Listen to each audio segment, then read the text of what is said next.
అతిపెద్ద కులం నా మాల కులం.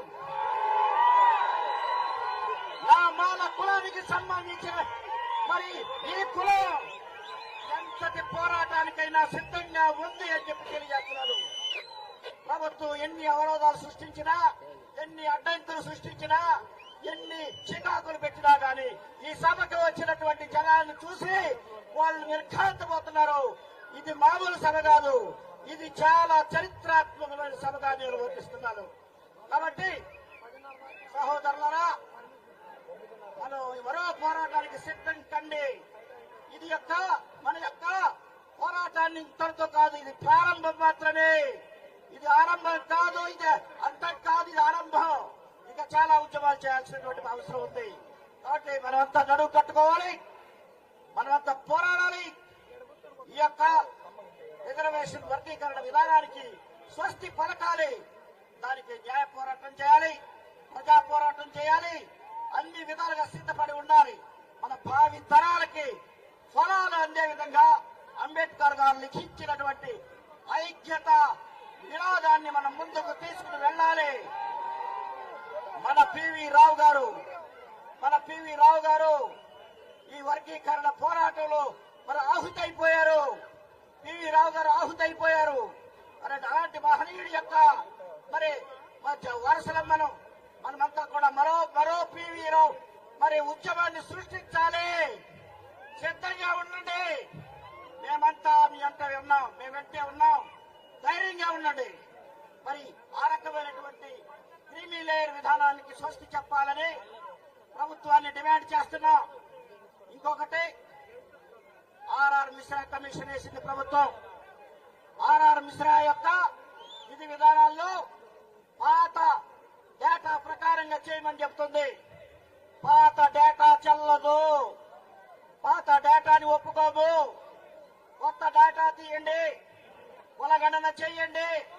కులగణన తెలియకుండా మాలలెంతో మాదిగలెంతో తేలదు. ముందు అది తేల్చండి. అది తేల్చిన తర్వాతే ఈ రకమైన వర్గీకరణ గురించి మాట్లాడండి. అంతేకాదు కొన్ని కులాలు వెనకబడిపోయిందని చెబుతున్నారు. ఏది వెనకబడింది? ఎవరో వెనకబడ్డారు? మా మాలలందరూ వెనకబడే ఉన్నారు. మా మాలలందరూ కూడా గ్రామాల్లోనే నివసిస్తున్నారు. వాళ్ళకి ఉద్యోగం లేదు, ఆస్తి లేదు, మరి ఏ రకమైనటువంటి మరి ఉపాధి లేని పరిస్థితుల్లో వాళ్ళు అల్లాడుతున్నారు. అలాంటి పరిస్థితుల్లో మీరు రిక్రూట్మెంట్ ఆపేయమని చెప్పి ఏ రకంగా చెప్తారు? వర్గీకరణ ఇంకా జరగలేదు, జరగకుండా వర్గీకరణ వస్తుంది కాబట్టి రిక్రూట్మెంట్ ఆపేయమని చెప్పి యువకుల నోట్లో తుమ్ము కొట్టేటటువంటి ఈ ప్రభుత్వాన్ని నిలదీద్దాం, ప్రశ్నిద్దాం. ప్రశ్నిస్తే మీ యొక్క పతనం ఖాయం, మీ పతనం ఖాయం అని చెప్పి సందర్భంగా తెలియజేస్తుంది. జయమాల. ఇంకా అనేకమైనటువంటి న్యాయ విషయాలు, రాజ్యాంగ విషయాలు, మరి రాజకీయ విషయాలు, సాంఘిక ఆర్థిక విషయాలు అనేకం ఉన్నాయి. వీటన్నిటిని చర్చించడానికి మనం ఇవాళ పెద్దలను ఆహ్వానించాం. కాబట్టి ఇప్పుడు నేను ఎక్కువగా మాట్లాడదలుచుకోలేదు. కాబట్టి మీ అందరికీ కూడా పెద్దల యొక్క ఉపన్యాసాలను పరిచయం చేయాలని చెప్పి నేను మిత్రులతో కొంచెం విరమిస్తున్నాను. మళ్ళీ వస్తాను. జై భీమ్.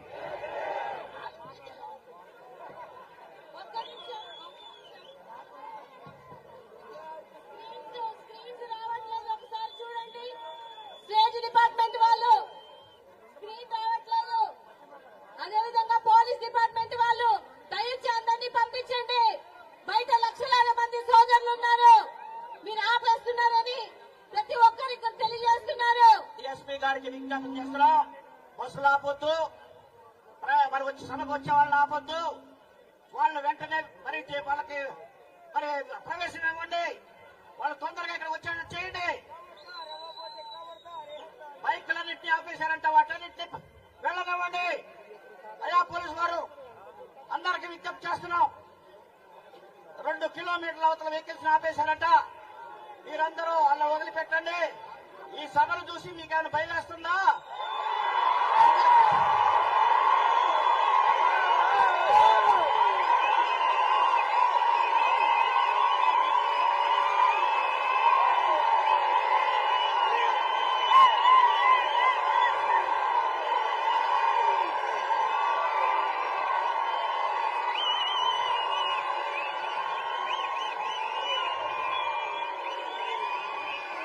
మీరు భయపడాలి, మీరు భయపడాలి. మా యొక్క గర్జన ఇది మానవ మహాగర్జన, మానవ సింహ గర్జన.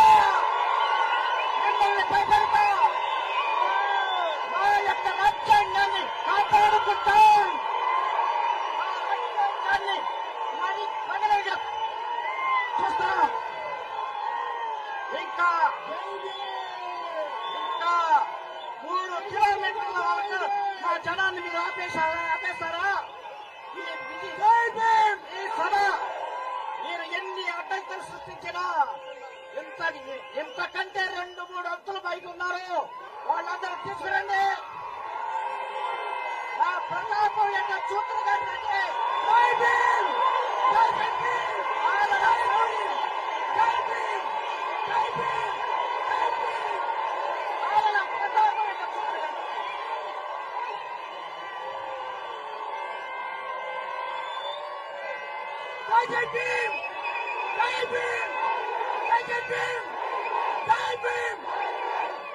ఇది మాలల గడ్డ, ఇది మాలల గడ్డ, ఇది మాలల గడ్డ, ఇది ఆది ఆంధ్రుల గడ్డ, ఇది ఆది ఆంధ్రుల గడ్డ. ఈ భూమి మాదే, ఈ గాలి మాదే, ఈ నీరు మాదే.